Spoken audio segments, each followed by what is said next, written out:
Era una tarde común de martes, en las afueras de Monterrey, Nuevo León.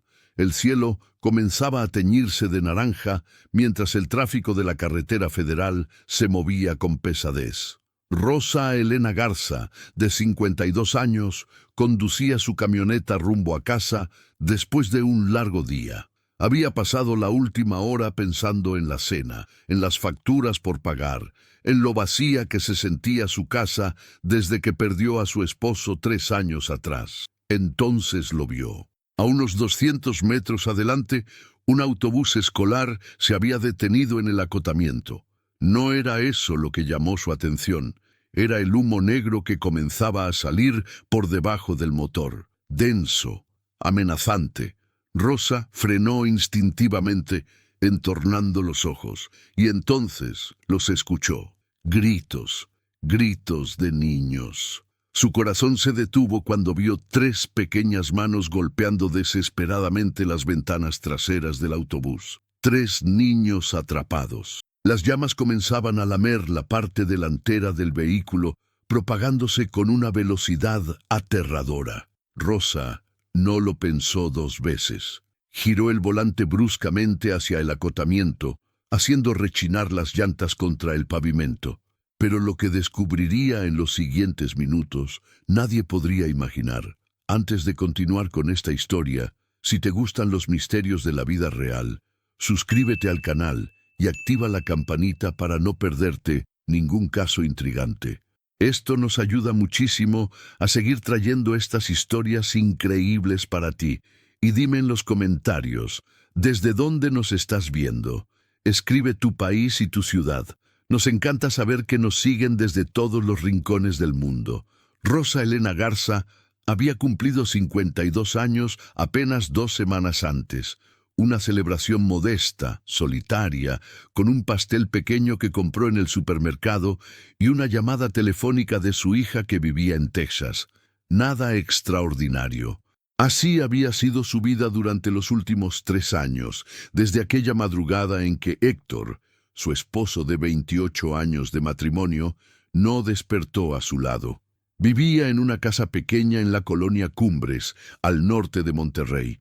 Una casa que antes rebosaba de vida, de risas, de los gritos de sus 3 hijos cuando eran pequeños. Ahora solo guardaba silencio y fotografías amarillentas en marcos que ya no brillaban como antes. Cada mañana, Rosa se levantaba a las 5:30. Preparaba café en la misma cafetera italiana que Héctor le regaló en su 10º aniversario. Desayunaba sola, frente al televisor, viendo las noticias matutinas sin realmente prestarles atención. Luego se arreglaba con el mismo cuidado de siempre, porque Héctor siempre le decía que una mujer debe salir presentable, aunque solo vaya al mercado, mi amor. Trabajaba como secretaria administrativa en una escuela primaria privada del centro de la ciudad.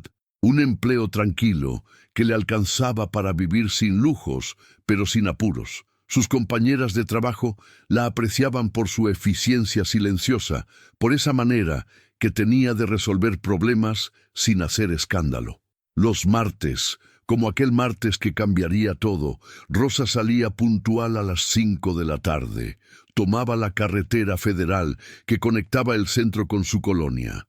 40 minutos de camino que conocía de memoria. Cada curva, cada semáforo, cada bache del camino. Pero ese martes en particular, Rosa venía más distraída que de costumbre. Había recibido una llamada de su hija Mónica esa misma mañana. Nada grave, solo la conversación rutinaria de siempre. Pero algo en la voz de Mónica le había sonado distinto, lejano, como si hablara desde más allá de Houston, desde otro mundo completamente. Le preguntó si estaba bien, si necesitaba algo, si no se sentía muy sola en esa casa tan grande. «Estoy bien, mija», había respondido Rosa con la misma frase que repetía desde hacía 3 años. «No te preocupes por tu mamá». Pero la verdad era otra. Rosa no estaba bien. Funcionaba, sí, respiraba, trabajaba, comía, dormía, pero no estaba bien. Había un vacío en su pecho que ninguna rutina podía llenar, un peso en el alma que se hacía más pesado con cada día que pasaba. Mientras conducía esa tarde, pensaba en todo eso, en la soledad que se había convertido en su compañera constante, en las cenas solitarias, en el lado vacío de la cama, en las conversaciones que nunca tendría con Héctor sobre los nietos que aún no conocía, sobre el futuro que nunca vivirían juntos. No vio el autobús de inmediato. Fue el olor lo que primero la alertó. Un olor acre, químico, que se coló por la ventilación de su camioneta. Rosa arrugó la nariz, confundida. Miró por el retrovisor, pensando que quizá algún camión de carga iba detrás de ella. Nada inusual, pero el olor se intensificó. Y entonces vio el humo, música, suspenso creciente. El autobús escolar era de esos viejos, pintado de amarillo desteñido con franjas negras. El tipo de autobús que transporta niños de las comunidades rurales a las escuelas del centro. Estaba completamente detenido en el acotamiento, con las luces de emergencia parpadeando débilmente. Rosa disminuyó la velocidad, acercándose con cautela. Los demás conductores pasaban de largo, apurados por llegar a sus destinos. Nadie más parecía notar nada extraño, pero Rosa sí notó. El humo negro que salía del motor se estaba volviendo más denso con cada segundo que pasaba. Y entonces, como un golpe en el estómago, los escuchó. Gritos infantiles, agudos, desesperados. ¡Auxilio! ¡Ayuda! El corazón de Rosa se aceleró. Miró hacia las ventanas del autobús y las vio. 3 pequeñas manos golpeando frenéticamente el vidrio desde adentro. 3 rostros infantiles deformados por el terror, las bocas abiertas en gritos silenciosos que apenas se escuchaban a través del vidrio.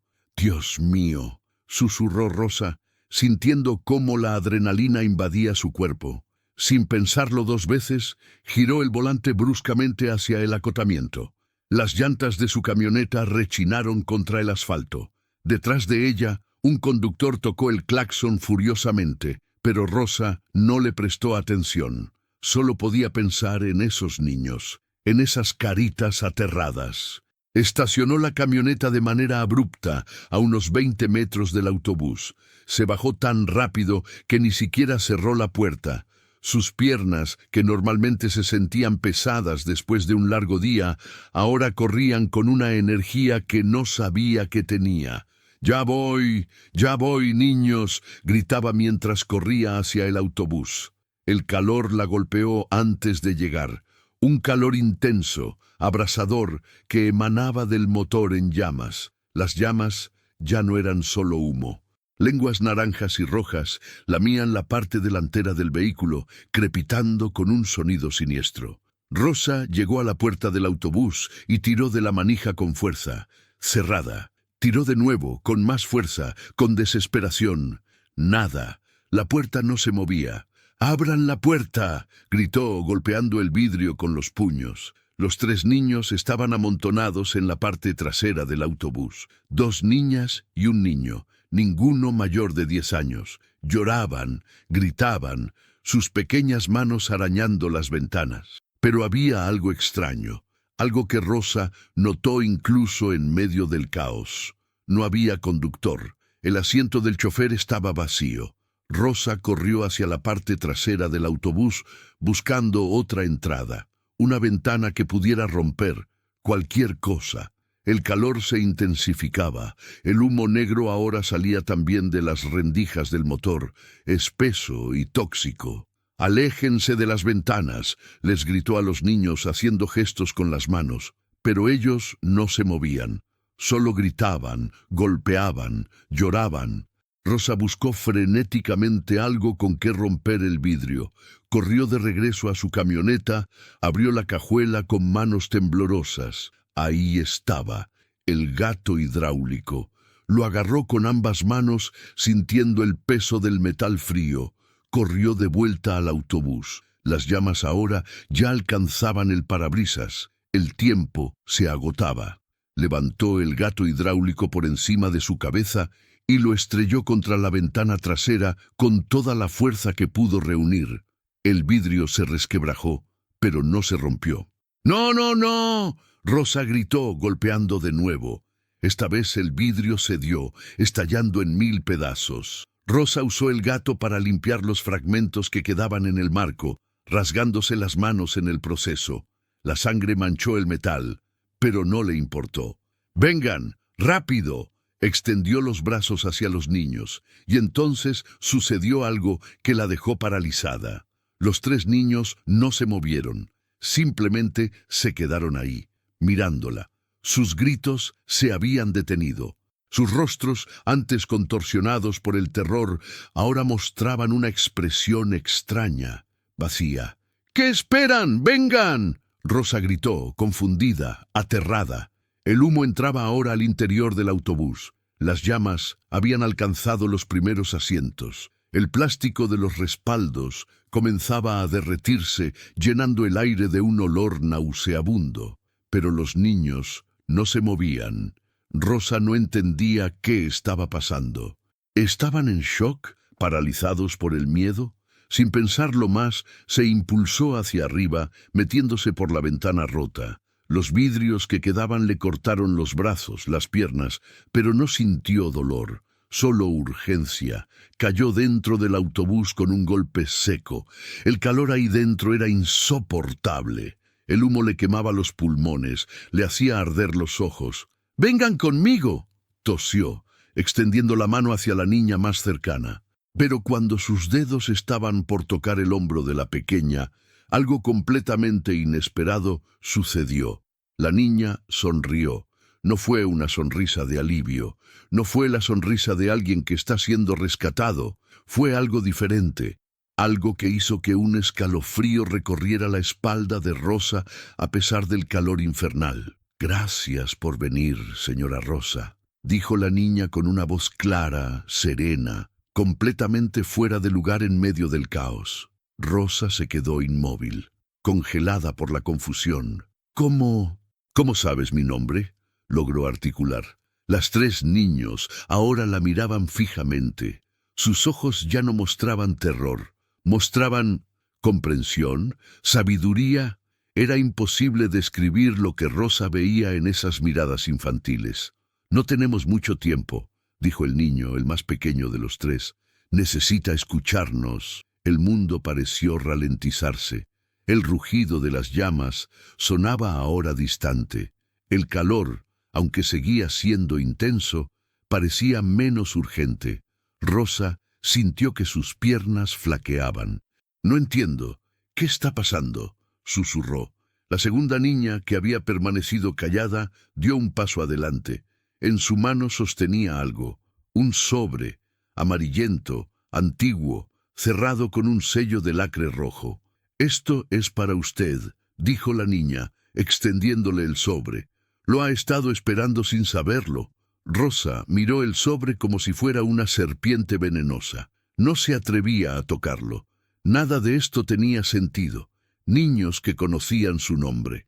Un sobre en medio de un autobús en llamas.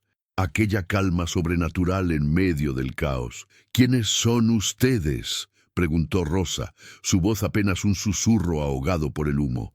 «Mensajeros», respondió la primera niña. «Y usted necesita saber la verdad». «¿Qué verdad?». Rosa sintió lágrimas rodando por sus mejillas. No sabía si eran del humo o del miedo. El niño pequeño señaló hacia el sobre que la segunda niña aún sostenía. La verdad sobre aquella noche, la noche que murió don Héctor. El corazón de Rosa se detuvo. Literalmente sintió como si su corazón dejara de latir por un segundo completo. Un vacío absoluto se instaló en su pecho. «¿Qué dijiste?», apenas pudo articular. Las llamas habían alcanzado ya la mitad del autobús. El techo comenzaba a ceder. El tiempo literalmente se acababa. Pero Rosa ya no pensaba en el fuego, ya no pensaba en el peligro. Solo podía pensar en las palabras que acababa de escuchar. La segunda niña dio otro paso adelante y puso el sobre en las manos temblorosas de Rosa. «Léalo cuando esté lista para saberlo todo», dijo la niña, pero le advertimos, la verdad cambiará todo lo que cree que sabe. No, no entiendo nada de esto. Rosa sollozó, apretando el sobre contra su pecho. Lo entenderá, dijo el niño pequeño. Ahora debe salir. El autobús va a explotar en menos de un minuto. Como si las palabras del niño hubieran sido una orden mágica, Rosa sintió que sus piernas recuperaban la fuerza. El instinto de supervivencia se apoderó de ella nuevamente. «Vengan conmigo, todos», gritó, guardando el sobre en el bolsillo trasero de su pantalón y extendiendo los brazos hacia los niños. Pero ellos negaron con la cabeza al unísono. «Nosotros ya cumplimos nuestra misión», dijo la primera niña. «Ahora usted debe cumplir la suya». «No, no los voy a dejar aquí». Rosa intentó agarrar a la niña del brazo, pero sus dedos atravesaron la pequeña extremidad como si fuera humo. Rosa gritó, retrocediendo horrorizada. Los tres niños comenzaron a desvanecerse, literalmente, como figuras hechas de niebla que se disipaban con el viento. Sus cuerpos se volvían translúcidos, cada vez más transparentes, hasta que desaparecieron por completo. Rosa se quedó ahí, en medio del autobús en llamas, completamente sola, con la boca abierta en un grito silencioso que no podía salir de su garganta. Una explosión en el motor la sacó de su trance. El autobús entero tembló. El tiempo de verdad se había acabado. Rosa corrió hacia la ventana rota y se lanzó por ella con una desesperación animal. Cayó sobre el asfalto caliente del acotamiento, rodando, raspándose, golpeándose. No le importó. Se levantó y corrió con todas sus fuerzas, alejándose del autobús. Apenas había llegado a su camioneta cuando el autobús explotó. Música, clímax dramático. La onda expansiva la lanzó contra su propio vehículo. El estruendo fue ensordecedor. Una bola de fuego se elevó hacia el cielo del atardecer, pintando todo de naranja y rojo. Rosa se quedó ahí, tirada en el suelo, con el cuerpo magullado y la mente destrozada. Sus manos temblaban. Su corazón latía tan fuerte que sentía que se le saldría del pecho, y en su bolsillo trasero, protegido de alguna manera imposible de las llamas y la explosión, estaba el sobre con la verdad sobre la muerte de Héctor. Los paramédicos llegaron 15 minutos después. Bomberos, policía, todo el operativo de emergencia. Para entonces ya se había congregado una pequeña multitud de curiosos que se detenían a ver los restos humeantes del autobús. Rosa estaba sentada en la parte trasera de una ambulancia mientras un paramédico le curaba las heridas de las manos y los brazos. «Cortes superficiales», le dijo. «Nada grave, nada que requiriera hospitalización». «Tuvo mucha suerte, señora», le decía el joven paramédico, mientras le vendaba la mano derecha. «Pudo haber muerto ahí dentro». Rosa no respondió. Miraba fijamente los restos del autobús. Los bomberos rociaban agua sobre los escombros carbonizados. Humo negro aún se elevaba hacia el cielo que ya oscurecía. Un policía se acercó a ella. Un hombre de unos 40 años, rostro curtido, uniforme impecable.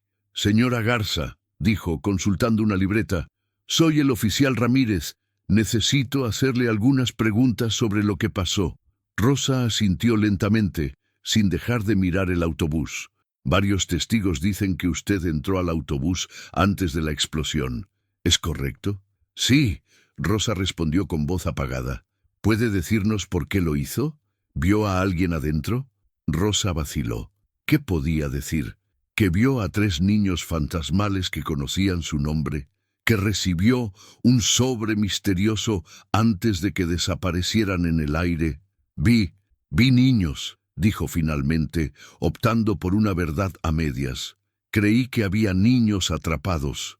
El oficial Ramírez intercambió una mirada con su compañero. «Señora Garza, revisamos el autobús antes de que usted llegara. Bueno, revisamos los restos. No había nadie adentro. El conductor había abandonado el vehículo minutos antes. Hay cámaras de una gasolinera cercana que lo muestran caminando por el acotamiento. El autobús estaba completamente vacío. Rosa sintió que el suelo se movía bajo sus pies. No, no, eso no es cierto. Yo los vi. 3 niños. Estaban ahí. Golpeaban las ventanas. Gritaban. El oficial Ramírez la miró con una mezcla de compasión y escepticismo. Señora, es posible que el humo, el estrés de la situación, a veces la mente nos juega malas pasadas. El monóxido de carbono puede causar alucinaciones. No fueron alucinaciones, Rosa gritó, sorprendiendo al oficial y al paramédico. Yo sé lo que vi. Pero mientras las palabras salían de su boca, su mano se movió instintivamente hacia su bolsillo trasero, hacia el sobre, la prueba, la evidencia de que no había estado alucinando, pero algo la detuvo. Un instinto profundo, visceral, le dijo que no mostrara el sobre, que no lo mencionara, que esto era algo que debía manejar sola. Lo siento, dijo Rosa, más calmada. Tiene razón, probablemente fue el humo, el pánico. Estaba confundida. El oficial asintió, claramente aliviado de no tener que lidiar con una testigo histérica. Es completamente comprensible, señora. Lo importante es que usted está bien. Fue muy valiente de su parte intentar ayudar, aunque no hubiera nadie que rescatar. ¿Hay alguien a quien podamos llamar? ¿Algún familiar que pueda venir a recogerla? Rosa negó con la cabeza. No, gracias, puedo manejar. Vivo cerca. El paramédico frunció el ceño. No creo que sea buena idea que maneje en su estado, señora. Está en shock. Podría... Estaré bien. Rosa interrumpió, bajándose de la ambulancia con determinación renovada. Gracias por todo. No esperó más preguntas. No esperó más objeciones. Caminó hacia su camioneta, ignorando las miradas preocupadas de los oficiales, ignorando el dolor de sus heridas, ignorando todo excepto una cosa: el sobre en su bolsillo. Subió a su camioneta con manos temblorosas. Encendió el motor. Miró una última vez por el espejo retrovisor los restos humeantes del autobús y manejó a casa. El trayecto fue un borrón. No recordaría después cómo llegó. Solo recordaría el peso del sobre en su bolsillo, quemándole la piel a través de la tela, llamándola, exigiéndole atención. Cuando finalmente llegó a su casa, el sol ya se había ocultado completamente. La calle estaba oscura, iluminada apenas por unas pocas farolas que funcionaban a medias. Estacionó la camioneta en la entrada y se quedó ahí sentada, en la oscuridad, con las manos aferradas al volante. ¿De verdad quería saber lo que contenía ese sobre? Durante 3 años había vivido con la versión oficial de la muerte de Héctor. Ataque cardíaco fulminante durante el sueño, indoloro, rápido, una manera tan pacífica como podía esperarse. Los médicos le habían dicho que no sufrió, que probablemente ni siquiera se dio cuenta. Rosa había encontrado consuelo en esa idea, en pensar que Héctor se había ido en paz, durmiendo en su propia cama, sin dolor, sin miedo. Pero ahora estos niños, estos mensajeros, le habían dicho que había una verdad diferente, una verdad sobre aquella noche. ¿Y si era peor de lo que pensaba? ¿Y si Héctor sí había sufrido? ¿Y si había algo más? Algo terrible que ella no sabía. Rosa apoyó la frente contra el volante y lloró. Lloró como no lo había hecho en meses. Lloró por Héctor, por ella misma, por la vida que perdieron juntos, por el futuro que nunca tendrían. Lloró hasta que no le quedaron más lágrimas. Finalmente, cuando el reloj del tablero marcaba las 10 de la noche, Rosa se limpió las lágrimas, salió de la camioneta y entró a su casa. La casa estaba fría, oscura, silenciosa. Encendió las luces, caminó directo a la cocina y se sirvió un vaso de agua. Sus manos aún temblaban. Bebió el agua de un solo trago, sintiendo cómo el líquido frío bajaba por su garganta irritada por el humo. Luego, lentamente, sacó el sobre del bolsillo. A la luz de la cocina, pudo examinarlo mejor. Era viejo, definitivamente antiguo. El papel era grueso, del tipo que ya no se fabricaba. El sello de lacre rojo tenía un diseño que Rosa no reconoció, una especie de símbolo circular con líneas entrelazadas. No había nombre en el sobre, no había dirección, Solo estaba cerrado con ese sello antiquísimo. Rosa se sentó a la mesa de la cocina, la misma mesa donde había desayunado con Héctor miles de veces. Colocó el sobre frente a ella y lo miró durante largos minutos. ¿Abrirlo o no abrirlo? Finalmente, con manos temblorosas, rompió el sello. Dentro había una carta, varias hojas de papel escritas a mano con tinta negra. La caligrafía era elegante, antigua, claramente escrita con pluma fuente. Rosa desdobló las hojas y comenzó a leer. Querida Rosa Elena, si estás leyendo esto, significa que los mensajeros cumplieron su cometido. Significa que estás lista para conocer la verdad, aunque probablemente no lo sientas así en este momento. Permíteme presentarme, aunque nunca nos conoceremos en persona. Mi nombre es Guadalupe Sánchez y morí hace exactamente 47 años. Fui enfermera en el Hospital Universitario de Monterrey durante 35 años de mi vida. Vi nacer a cientos de bebés, vi morir a cientos de personas. Aprendí mucho sobre la vida y sobre la muerte. Pero lo más importante que aprendí fue esto. La muerte no siempre es lo que parece. La noche que murió tu esposo, Héctor Garza, yo estaba ahí. No físicamente, por supuesto. Hace 47 años que dejé este plano, pero estaba ahí, como he estado presente en muchas muertes a lo largo de estas décadas, como mensajera, como guía, como testigo. Rosa, tu esposo no murió de un ataque cardíaco natural. Rosa dejó de leer. El corazón le latía tan fuerte que podía escucharlo en sus oídos. Sus manos temblaban tanto que las letras en el papel se volvían borrosas. No, no, no, no, esto no podía estar pasando. Pero continuó leyendo, incapaz de detenerse. Héctor fue envenenado. La palabra cayó sobre Rosa como una losa de concreto. Envenenado, envenenado, envenenado. La palabra rebotaba en su mente, negándose a tener sentido. Sé que esto es terrible de leer. Sé que quieres dejar esta carta ahora mismo y quemarla. Pretender que nunca la recibiste. Pero debes leer hasta el final, Rosa. Debes saber toda la verdad. El veneno fue administrado lentamente durante meses. Pequeñas dosis mezcladas en su comida, en su café matutino. Tan pequeñas que ningún médico podría detectarlas en una autopsia de rutina. Tan calculadas que su muerte parecería natural. Y sé quién lo hizo. Rosa sintió que iba a vomitar. Se levantó de la silla tan bruscamente que ésta cayó hacia atrás con un estruendo. Corrió al baño y vomitó en el inodoro. Una vez, 2 veces, hasta que solo quedaban arcadas secas. Se quedó ahí, arrodillada en el piso frío del baño, temblando, llorando, sintiéndose completamente destrozada. Envenenado. Héctor había sido envenenado. No fue un ataque cardíaco, no fue natural, no fue indoloro. Alguien lo mató. Lenta, deliberadamente, lo mató. Y según esta carta, sabían quién. Rosa no supo cuánto tiempo estuvo ahí en el baño. Podrían haber sido minutos u horas. El tiempo había perdido todo significado. Eventualmente se levantó.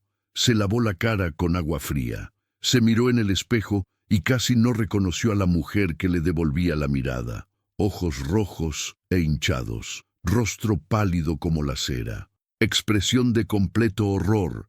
Pero debajo de todo eso, debajo del shock y el dolor, había algo más. Furia, una furia ardiente, purificadora, que comenzaba a crecer en su pecho. Si alguien había matado a Héctor, necesitaba saberlo, necesitaba saber quién, necesitaba saber por qué. Regresó a la cocina con pasos decididos, levantó la silla caída, se sentó nuevamente y continuó leyendo. El envenenador fue alguien cercano a ti y a Héctor, alguien que tenía acceso a tu cocina, a tu casa, a tu vida.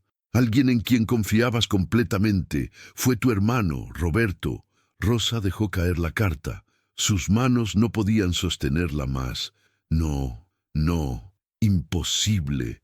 Roberto, su hermano menor, el que siempre había sido protector con ella, el que la ayudó durante los primeros meses después de la muerte de Héctor, el que... Un recuerdo cruzó su mente como un relámpago. Roberto siempre llegaba los domingos para comer, siempre, sin falta, y siempre, siempre se ofrecía a preparar café. «Tú descansa, hermana», decía. «Yo me encargo». Y Héctor siempre aceptaba ese café, siempre. «No», Rosa susurró. «No, no puede ser». Pero los recuerdos seguían llegando. Pequeños detalles que en su momento no significaron nada, pero que ahora, vistos bajo esta nueva luz terrible, cobraban un significado siniestro. Roberto preguntando constantemente sobre el testamento de Héctor. Roberto sugiriendo que Héctor dejara de trabajar, que se retirara. Roberto con problemas económicos constantes. Roberto pidiendo dinero prestado. Roberto, Roberto, Roberto. La carta continuaba en la mesa, esperando ser leída hasta el final. Con manos que ya no temblaban, Rosa la levantó y leyó el resto. «Sé que esto es casi imposible de creer, Rosa. Sé que quieres pensar que estoy mintiendo, que esto es algún tipo de broma cruel, pero te daré pruebas. Pruebas que puedes verificar. Primera prueba, en el ático de tu casa, en una caja marcada como Navidad 1998, encontrarás un cuaderno que Héctor escondió ahí. En ese cuaderno, Héctor documentó que se sentía mal después de los domingos. Todos los domingos. Escribió sobre sus sospechas. Escribió que planeaba confrontar a Roberto. Ese fue su error fatal. Roberto descubrió que Héctor sospechaba y aceleró el envenenamiento. Segunda prueba. Si exhumas el cuerpo de Héctor y haces análisis toxicológicos específicos buscando arsénico, lo encontrarás. El arsénico permanece en el tejido óseo durante décadas. La prueba está ahí, esperando ser descubierta.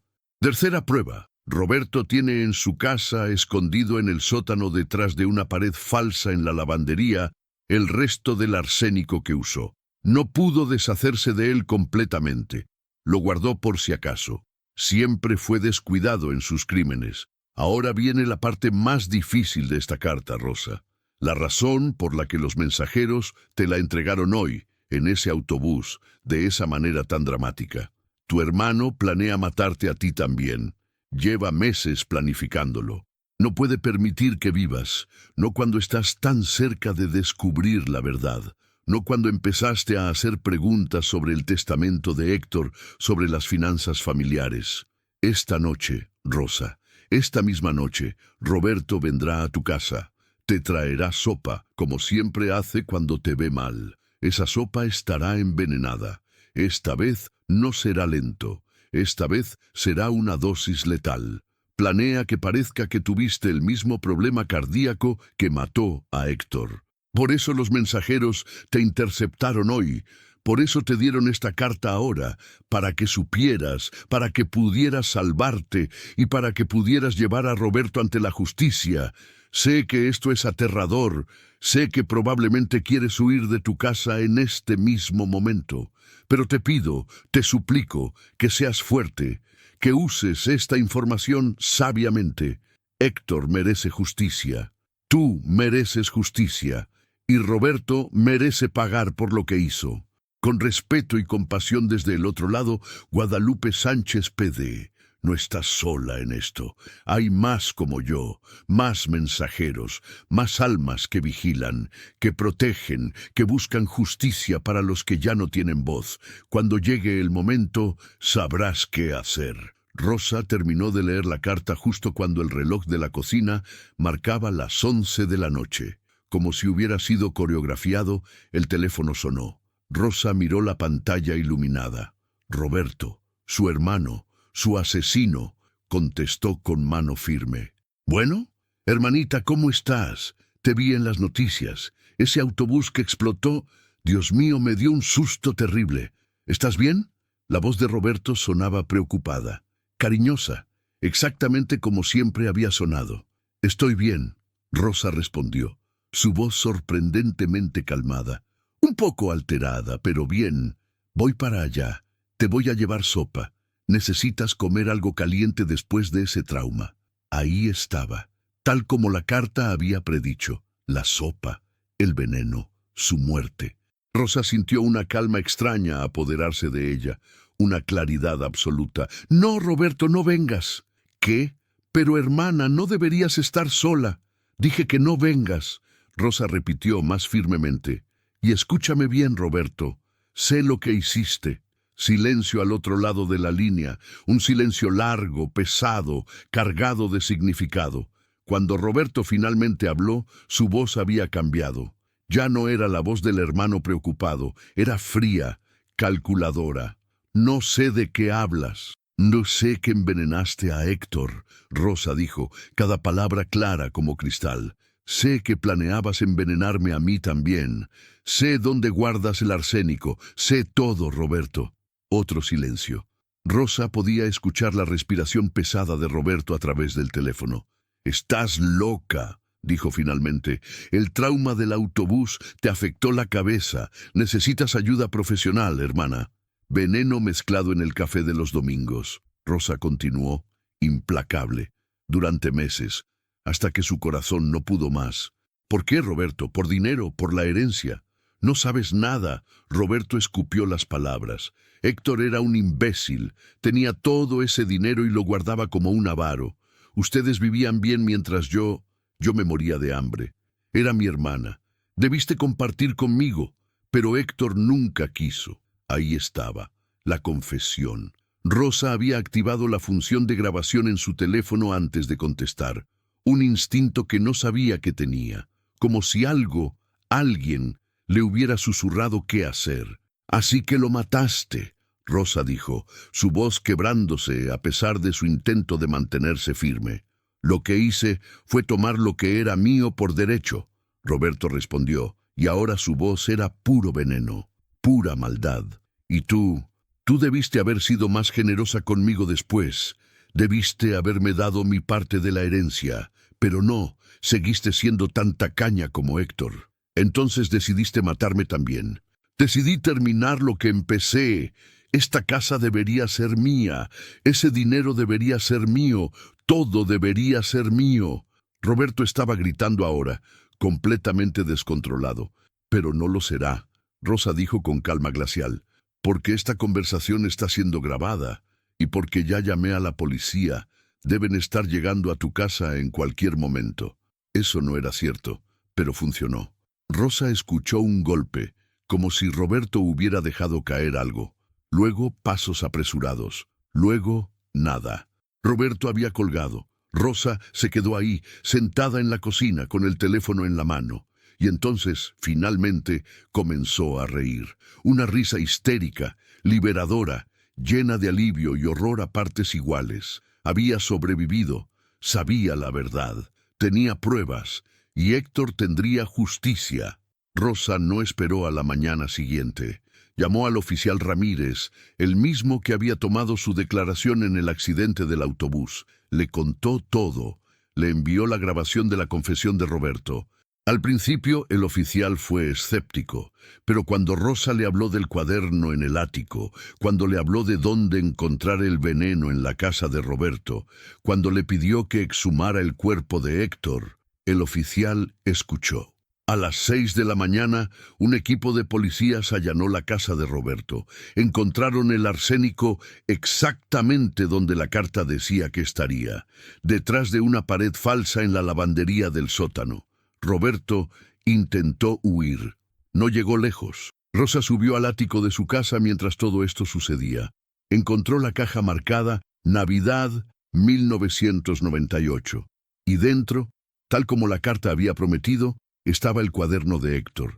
Se sentó ahí, en el polvoriento piso del ático, y lo leyó con lágrimas rodando por sus mejillas.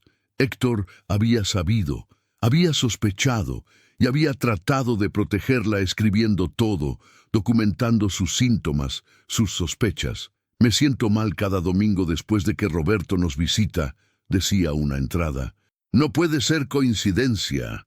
Voy a hablar con él este fin de semana, voy a preguntarle directamente». Esa fue la última entrada. 3 días después, Héctor estaba muerto. Rosa apretó el cuaderno contra su pecho y lloró. Lloró por el esposo que perdió. Lloró por los años robados, lloró por la traición de su propio hermano, pero también lloró de alivio, porque finalmente sabía, finalmente podría cerrar ese capítulo de su vida con la verdad en sus manos. La exhumación se realizó 2 semanas después. Los análisis toxicológicos confirmaron altos niveles de arsénico en el tejido óseo de Héctor. Roberto fue arrestado y acusado de asesinato en primer grado e intento de asesinato. El juicio fue largo, doloroso. Rosa tuvo que testificar. Tuvo que ver a su hermano, ese hombre que alguna vez amó, siendo llevado esposado a la sala del tribunal. Roberto nunca la miró a los ojos durante todo el proceso. Fue declarado culpable en todos los cargos. Sentenciado a cadena perpetua sin posibilidad de libertad condicional. El día que leyeron el veredicto, Rosa se sentó en la banca del tribunal y sintió algo extraño. Una presencia. Miró a su alrededor y ahí, sentados en la última fila de la sala, estaban los 3 niños del autobús, sonriéndole, asintiendo. Rosa parpadeó y desaparecieron, pero supo que habían estado ahí, supo que todo había sido real. Los mensajeros, Guadalupe, la verdad, todo había sido real. Y ahora, finalmente, Héctor podía descansar en paz. Si te gustan los misterios de la vida real como este, suscríbete al canal y activa la campanita para no perderte ningún caso intrigante. Esto nos ayuda muchísimo a seguir trayendo estas historias increíbles para ti. Han pasado 2 años desde aquella tarde en la carretera federal. Rosa Elena Garza, ahora de 54 años, vive aún en la misma casa de la colonia Cumbres, pero la casa ya no se siente vacía. Su hija Mónica regresó de Texas con los nietos. Viven con Rosa ahora, llenando aquellas habitaciones silenciosas con risas y gritos infantiles. La casa que alguna vez guardaba solo fotografías amarillentas, ahora guarda recuerdos vivos, calientes, llenos de futuro. Rosa sigue trabajando como secretaria en la misma escuela primaria. Pero algo cambió en ella después de aquellos eventos. Sus compañeras de trabajo lo notan. Hay una fuerza en ella que antes no estaba. Una certeza, una paz que viene de haber enfrentado lo peor y haber sobrevivido. Los domingos, que antes eran días que ella temía por la soledad, ahora son días de familia. Mónica cocina. Los nietos juegan en el jardín. Rosa prepara café en la vieja cafetera italiana de Héctor, pero ahora lo hace sin el peso del dolor que la acompañó durante 3 años. Visitó la tumba de Héctor la semana pasada, llevó flores frescas, como siempre, pero esta vez también llevó algo más, el cuaderno. Lo enterró junto a la lápida, en una pequeña caja de metal. «Ya puedes descansar, mi amor», le susurró al viento. «Ya hicimos justicia». Y juró que sintió una brisa cálida acariciar su rostro como una respuesta, como una despedida final. Roberto sigue en prisión. Rosa no lo ha visitado. No planea hacerlo nunca. Algunos lazos, cuando se rompen de esa manera, no pueden ni deben repararse. Algunos perdones no son posibles, y está bien. Mónica le preguntó una vez si sentía culpa por haber mandado a su propio hermano a prisión. «Ninguna», respondió Rosa sin dudarlo. Él hizo sus elecciones y ahora está pagando por ellas. Yo solo me aseguré de que la verdad saliera a la luz. Los 3 hijos de Rosa, ahora adultos y viviendo sus propias vidas, le preguntaron sobre los niños del autobús, sobre cómo supo dónde encontrar las pruebas contra Roberto. Rosa nunca les contó sobre la carta, sobre Guadalupe, sobre los mensajeros. Guardó el sobre y la carta en una caja de seguridad en el banco. Algún día, cuando sea el momento correcto, tal vez se los mostrará a sus hijos, o tal vez no. Algunas verdades son demasiado extrañas para ser compartidas. Algunas experiencias son demasiado personales para ser explicadas. Lo que importa es que Rosa sabe. Y con ese conocimiento viene una comprensión profunda de que el mundo es mucho más misterioso de lo que la mayoría de la gente cree, que la muerte no es el final, que hay justicia más allá de lo que podemos ver, que hay mensajeros velando por nosotros, incluso cuando no sabemos que los necesitamos. Rosa a veces piensa en Guadalupe, esa enfermera que murió hace 47 años, pero que de alguna manera supo, vio, entendió lo que pasó aquella noche que murió Héctor. Se pregunta si Guadalupe está ahora ayudando a alguien más, si hay otro sobre siendo entregado en otro autobús en llamas, en otro momento imposible, a otra persona que necesita saber la verdad. Le gusta pensar que sí. Le gusta pensar que hay un orden en el universo, que los inocentes son protegidos, que los culpables eventualmente enfrentan sus crímenes, que nada, absolutamente nada, queda oculto para siempre.